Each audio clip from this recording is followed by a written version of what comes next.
Kalau misal aku melarang nih, kayak Lebaran misal lagu yang aku ciptain. Kalau aku melarang kan rugi. Coba misalnya mereka ini petujuh penyanyi ini tiba-tiba konser. Kebayang kalau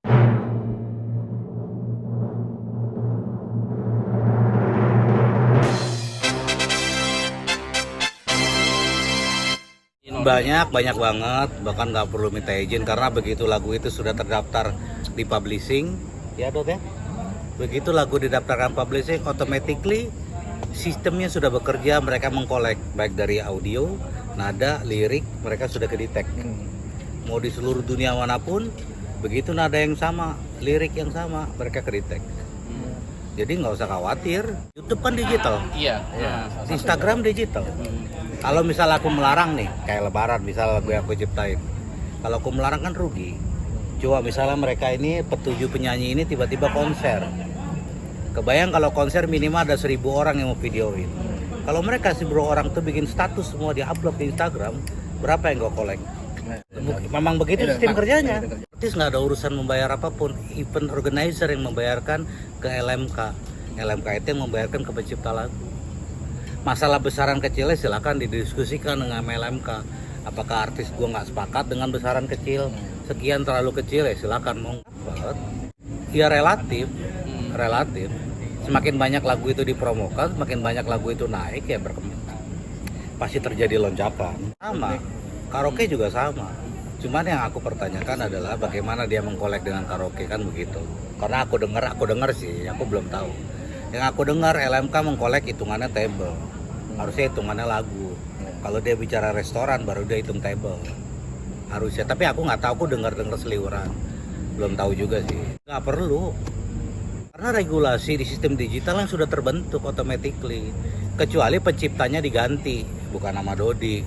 Nah itu kena hak moral. Asal lagu itu didaftarkan di publishing. Artinya content management system CMS mesin dari si publishing dia mendetek worldwide. Aku punya label juga. Yang lucu begini. Tapi saya bukan menolak atau mengapa, silakan. Setiap orang punya hak masing-masing untuk membuat sebuah keputusan. Silakan, aku nggak komplain. Cuman yang lucunya begini. Siapapun di dunia ini, siapapun di Indonesia ini, sebelum dia jadi siapa-siapa, dia nyanyikan lagu orang. Iya. Kenapa sekarang sudah jadi sesuatu orang, dia bisa nyipta lagu, lagunya meledak. Kenapa sih nggak bisa dibawain sama orang lain lagu itu? Toh dengan cover tuh juga salah satu mata rantai promo yang tidak berhenti kan. Jadi tetap ada simbiosisnya lah. Kalau aku sih berpikirnya begitu. Mau Freddie Mercury pun dulu mungkin ya, saya nggak tahu ya. Waktu dulu dia kecil juga, waktu dia berlatih nyanyi dia bawain lagu orang kok. Mungkin. Pasti dia bawain lagu. Gua juga bawain lagu Charlie karena di ST tuh ada beberapa pencipta lagu. Sah-sah aja. Ini bukan kita jadi LMK yang ngatur semua, label yang ngatur semua, publishing yang ngatur semua. Dapat, kalau bicara dapat sih dapat. Mesti cek sebenarnya karena LMK sendiri dia harus kasih report. Misalnya event ini yang terjual sekian tiket, dia harus lampirkan bukti-buktinya secara detail. Bagaimana seorang label juga memberikan reportnya dari pendapatan digital, Spotify, bla bla bla bla. Harusnya begitu. Cuman yang aku juga nggak tahu. Aku sih sekarang lagi fokus untuk memberikan knowledge ke semua musisi, ke semua pencipta lagu, untuk mengerti tentang industri. Kalau dia mengerti tentang industri, dia tahu dari mana kantong-kantong uangnya. Kalau dia tahu kantong uangnya, dia pasti nggak akan melarang lagunya untuk dibawakan. Belum, nggak 1.000 enggak lah, cuman 100 lebih. Enggak, karena kalau kita nuntut, sorry itu saya, kalau kita nuntut, misalnya kita nuntut ke artisnya gitu loh. Artisnya bilang loh, kok kenapa artis yang nuntut? Kan tuh sudah bayar ke LMK. LMK itu yang bayarkan ke kita. Itu regulasinya begitu, aturannya begitu. Sekarang kalau misalnya memang kita personal bisa direct, kebayang kalau The Beatles dia harus ke tiap negara, ke setiap personal. Gila, banyak banget yang ngurusin begitu.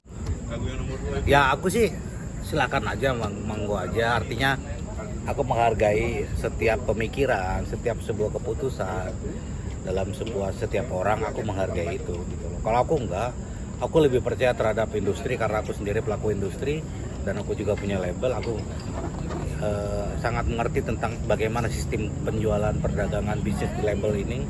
Jadi aku lebih baik ya udah serahkan dengan sistem regulator yang sudah berjalan selama ini. Bahkan ini diatur oleh kita juga sama mengikuti dengan sistem luar. Bahkan kita diikat dengan undang-undang pemerintah juga, undang-undang tentang hak cipta lagu. Ya sudah, artinya pemerintah sudah menguatkan dengan sistem undang-undangnya. Kita sebagai eksekutor pelakunya, kita jalani regulasinya. Bagaimana sistem dagangnya diatur oleh digital ini worldwide diatur. Ya sudah. Apa sih? Kita udah maju berapa langkah ya dari zaman analog, harusnya udah bersyukur lah. Sebenarnya tinggal satu aja sih, tergantung tinggal di dalam persentasenya aja. Kalau itu mau dibahas ya aku setuju. Misalnya untuk publishing, kan publishing juga tiap artis beda-beda dong. Yeah. Ada yang 70-30, ada yang 80-30, ada yang 85-15. Ya silakan, itu tergantung negosiable. Digital platform juga dengan label atau dengan agregator silakan. Tiap artis juga berbeda-beda presentasinya, royaltinya. Dengan LMK sekarang dia pukul rata 2%, silakan. Kalau mau minta discuss mau 5% ya silakan, kita bicarakan gitu. Karena presentasi itu kan ukurannya berbeda-beda. Jadi silakan aja. Aku sih berharap segala sesuatu bisa dibicarakan, bisa dikomunikasikan.